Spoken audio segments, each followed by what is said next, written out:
There's a reason why I'm standing out here in the middle of Pennsylvania Avenue, and that has to do with the fact that I was clueless enough to not turn my camera on when I had an interview with Congressman Mike Pence. So in addition to losing the interview, because I hadn't turned on my camera, I also lost the question. Well, he was good enough to come back and actually repeat his answer, and so I have that, presumably.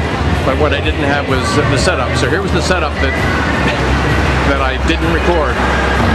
I said, Congressman, 2 weeks ago, about 500,000 Americans were here, and virtually every speaker who was at the Restoring Honor rally emphasized the need for an individual repentance as the first step toward the restoration of our country.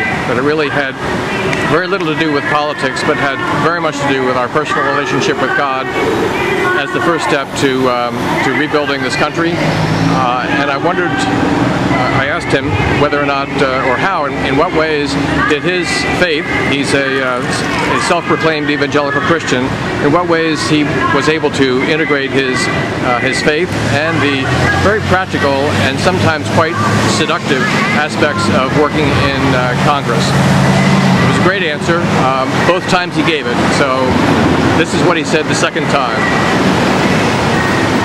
I like to tell people that I'm a Christian, a conservative, and a Republican in that order. And throughout my 10 years in Congress, that's how I've approached this job, where the issue is informed by my faith, my belief in the sanctity of life, the sanctity of marriage. I've taken those stands, irrespective of politics or party or policy.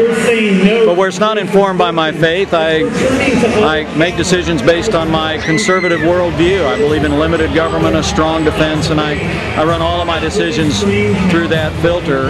And then where it's neither a faith, conscience, or philosophical issue, I stand with my party every time. Happy to do it.